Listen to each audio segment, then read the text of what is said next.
Azimio ne okwedo duoko mag yiero mar tend piny Kenya ewi mano mane giwacho ni duol matayo yiero e pacho ka IEBC ne orocho duoko mag yiero kendo miyo William Ruto loch.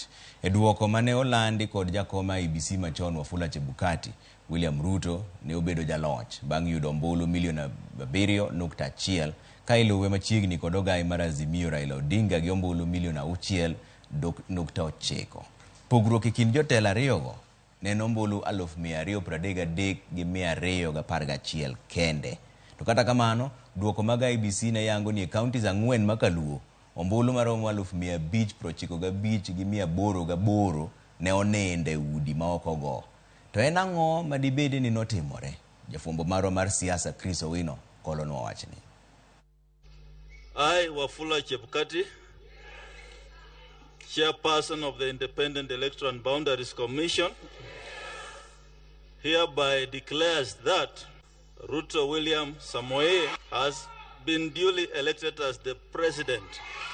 Higachiel bang' jakom duol machon mar IEBC Wafula Chebukati lando William Ruto kaka jaloch yiero mar 2022, riwruok mar Azimio pod okoyango duoko makamago. The figures announced by Mr. Chebukati are null and void. Okang' makamano ne omiyo riwruok mar Azimio oluongo ng'anyo mar kwedo telo mar William Ruto e chak dwe mar adek higani. Ng'anyo makamago oseweyo ji mohewo 50 ka owito ngimagi, ji mathoth kod hinyruok kaachiel gi kethruok mag mwandu. Dwaro maduong' mar riwruok mar Azimio en ni IEBC oyaw kuku maduong' mar kano ombulu mar yango adiera ewi ombulu mag tend piny. Kaluwore gi Azimio, ogai margi Raila Odinga ema ne obedo jaloch, kata kamano IEBC ne orocho duoko mag yiero mar tend piny kendo miyo William Ruto loch. Jakom duond bura mar ODM John Mbadi kod jaod bura ma Uriri Mark Nyamita wacho ni pogruok mane onenore kind commissioners mag IEBC ewi duoko mag yiero mar tend piny en ranyisi makende ni yiero mar tend piny ne onge kod adiera. Ok en wach mowuok kata kuom Azimio kende, ok en wach mowuok kuom ODM, ok en wach mowuok kuom Raila Odinga. En wach mowuok kuom joma ne duol manochung' ne weche mag yiero ma iluongo ni IEBC. King'iyo wan gi joma ochung' ne yiero gin commissioners kata commissioners, gin ji 7. Kuom ji 7 gi, ji 3 ema ne opuodho duoko manolandi Bomas of Kenya. Ji 4 kuomgi ma bende mang'eny moloyo ji 3 ineno ka nowuok kata kapok olandi yiero modhi Serena mowacho ni ok giyie gi gima ne idwa landini. Koro emomiyo wan kaka jo ODM gi Azimio kwa jumla wate wawacho ni nyaka tim nonro makende mondo ong'e ni tang'o manotimore weche mag yiero gi. Kapo ni ng'ato IEBC notimo yiero maratiro, commissioners go kar romb 7 dinowuok bowacho ni mae ndite kaka nogoye. To mae ndite mana Chebukati gi langi 2 moko ka ema osiko wacho ni ne wagoye maber, ne wakwane maber, jinoko kwale. To kop nyisgi ni kara biuru pime kendo koro wuge do, wabiro beda piny obede wi mesa ka. Ipime kaka nokwane, ipime kaka nobedo. To giwacho ni awano kwa bibiro mano, gidhi ponde eskad Supreme Court. Waneno ni dhano ne wantiere godo. Opinion poll ne nyiso ni wan man wanyingo wayomb wach kura ne. To okwa hikore mar rite. Nokwa hikore. Ng'eny jowa manoketi ofis mamalo ka ne ok oikore mar rito kura. Emomiyo ne wagore piny. Kata odoko ni Azimio pod oramo ni IEBC ne omayo ogai margi Raila Odinga loch, nitiere paro machielo ni gwenge mag oganda Luo bende ne okogoyo ombulu madwarore mar miyo Raila Odinga loch.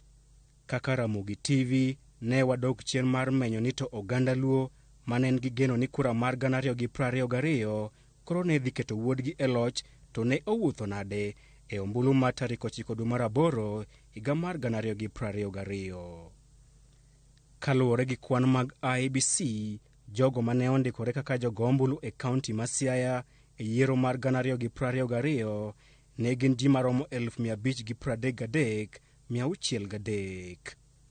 Kuom ji maromo 533,603, ombulu maromo 371,992 ne oyiero rangi marambulu mar Raila Odinga kod Martha Karua e kinde ma rangi mar tong' gweno mar William Ruto kod Rigathi Gachagua to ne owuok kod ombulu maromo 4,320 kende.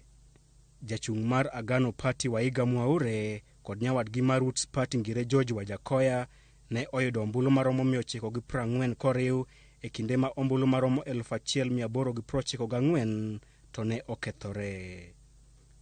Kaluwore gi IEBC, ombulu maromo 376,354 ema ne olut kod jodak ma Siaya County.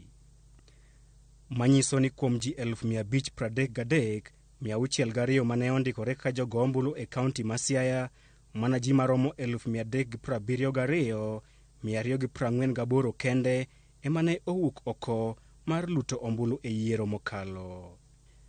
Mae yango ni jogo ombulu maromo 155,248 mawuok e kaunti ma Siaya ne ok ogoyo ombulu e yiero maduong' mokalo, kata odoko ni Raila Odinga wuok e kaunti no. E kaunti ma Kisumu, ji maromo 607,496 ne ondikore kaka jogo ombulu motelo ne yiero maduong' mar 2022. Kaluwore gi duoko mag IEBC, Raila Odinga ne oyoko ombulu maromo 419,997, Ruto ne owuok kod ombulu maromo 10,011, Waiga Mwaure kod Wajakoya to ne owuok kod ombulu maromo 1,027 koriw.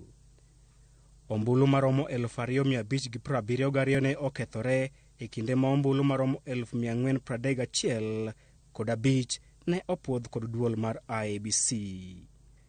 Kaluwore gi mano, ombulu maromo 173,889 ne onindo e kaunti ma Kisumu, achiel kuom gwenge ma Raila Odinga nie kod mbi mapek mar siasa.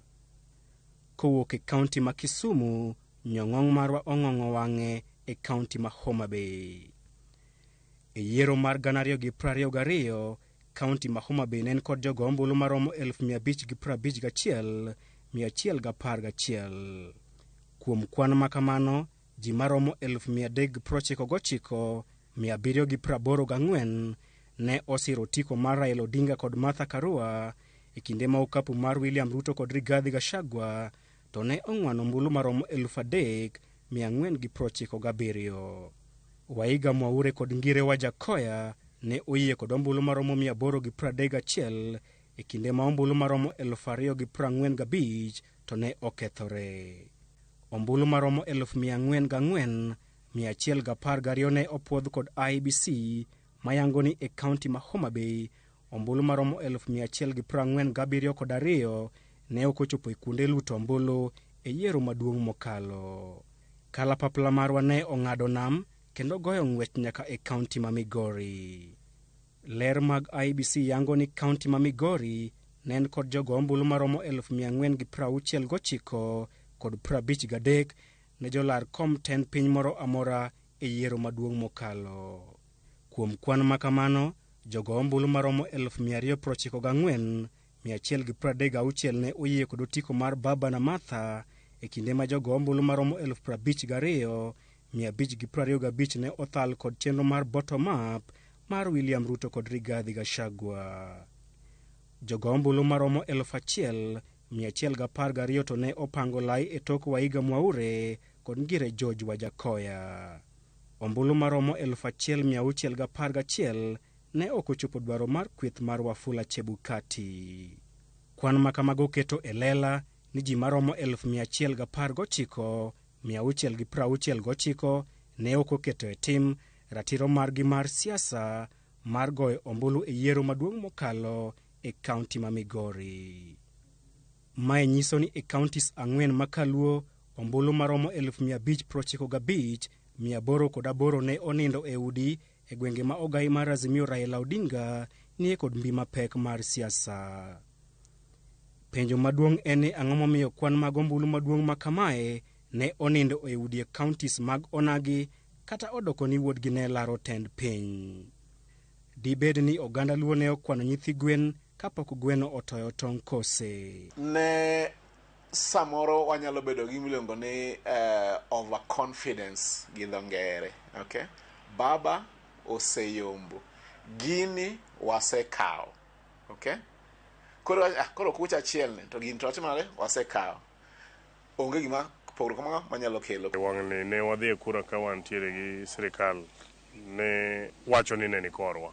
Koro aparo ni ma nyaka bed ni omiyo ji nyawo ma koro ji wacho ni ka sirikal onge kodwa gi wach wang'ni, gi wach moro maduong' e Luo ni gini wasekawo.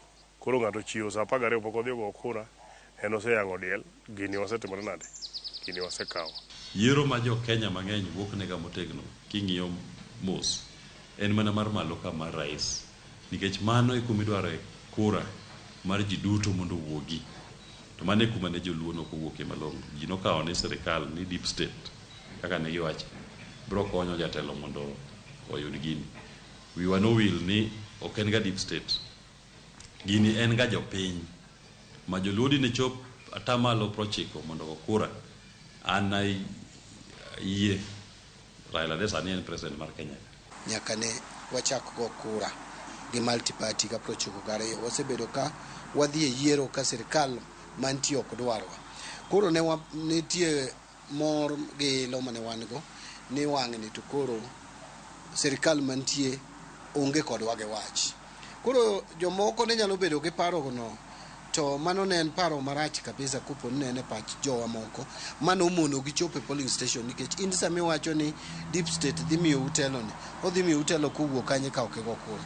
Moko kuom jonon siasa kod jopiny bende tudo wach makamano kod chochni e gwelo kata nominations mag ODM e gwenge mag Kaluo.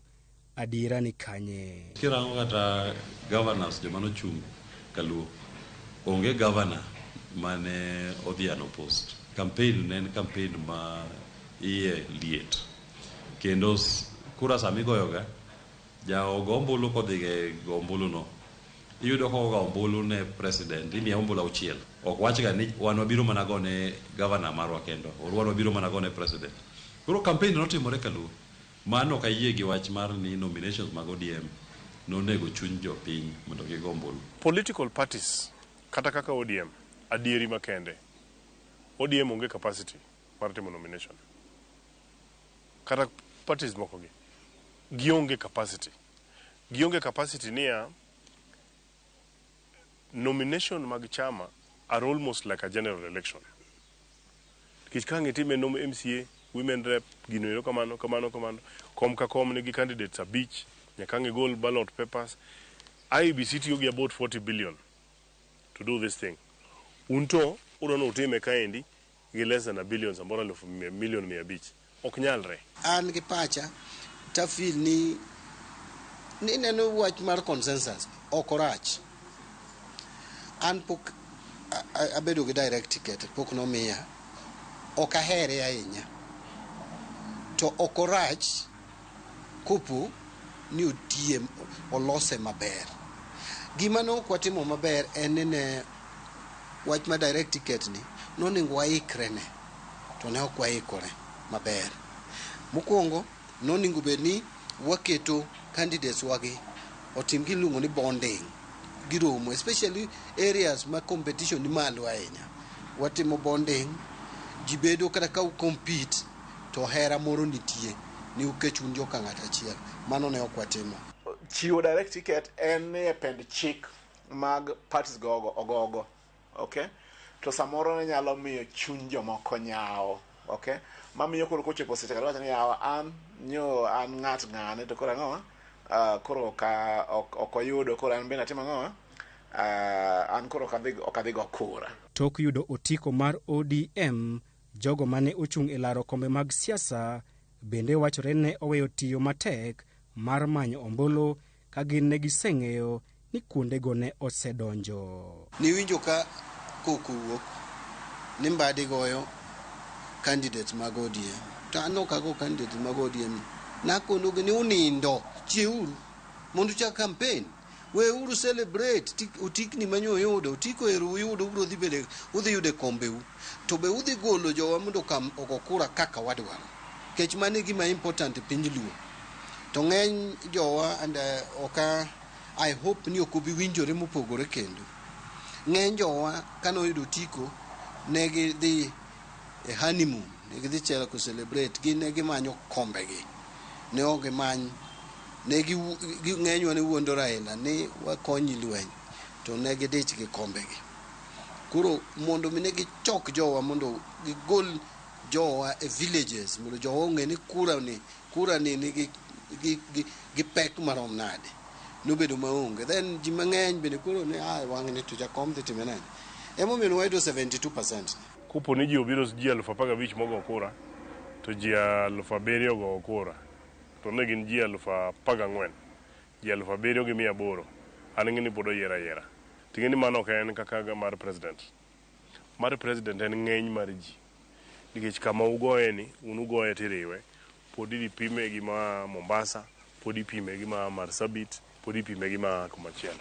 Kaluwore gi IEBC, jatend piny William Ruto ne oyombo bang' yudo ombulu maromo milion 7,176,441 ka ogai mar Azimio Raila Odinga ne oluwe e ng'ute gi ombulu maromo milion 6,942,930.